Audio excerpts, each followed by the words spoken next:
Hello friends, কেমন আছো তোমরা সবাই? আশা করছি সবাই ভালো আছো। তো আজকে আমি একটা চিংড়ি মাছের রেসিপি নিয়ে এসেছি।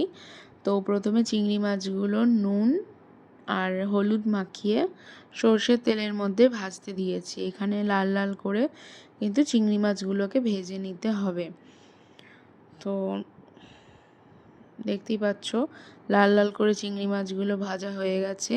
এবার সেই কড়াইতে সর্ষের তেল দিয়ে দিয়েছি তেজপাতা আর শুকনো লঙ্কা, দিয়ে এর মধ্যে পেঁয়াজ কুচি অ্যাড করেছি। দিয়ে পেঁয়াজ কুচিগুলো লাল লাল করে ভাজা হয়ে গেলে এর মধ্যে দিয়ে দেবো ডুমো করে কেটে রাখা আলুগুলোকে দিয়ে একটু তেলের মধ্যে ফ্রাই করে নেব।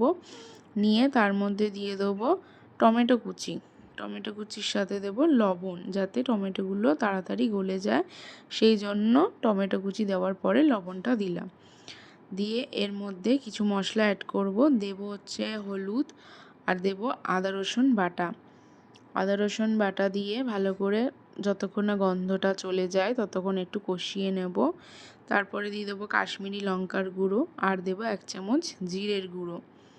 দিয়ে মশলাটা একটু কষিয়ে নিয়ে তার মধ্যে দিয়ে দেবো কেটে রাখা কুমড়োটাকে দিয়ে ভালো করে একটু কষিয়ে নিতে হবে। কষিয়ে নেওয়ার পর এখানে আমরা দিয়ে দেবো পরিমাণ মতো জল। তোমরা যেরকম পরিমাণ ঝোল খাবে বা শুকনো চচ্চড়ি বানাবে তো সেরকম অনুযায়ী জল দেবে। আমি একটু ঝোল রাখছি তাই এতটা পরিমাণ জল দিলাম। তো এবারে আলু আর কুমড়োগুলোকে সেদ্ধ হতে দেবো, তার জন্য ঢাকা চাপা দিয়ে দেবো। দিয়ে আলু কুমড়োগুলো একটু সেদ্ধ হয়ে গেলে, ঝোলটা ফুটে গেলে তার মধ্যে দিয়ে দেবো ভেজে রাখা ঢ্যাঁড়স ও চিংড়ি মাছ।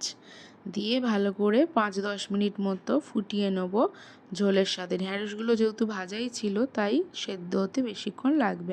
কেমন লাগলো তোমাদের এই রেসিপিটা অবশ্যই আমাকে কমেন্টে জানাবে। ভালো লাগলে একটা লাইক অবশ্যই করে দেবে।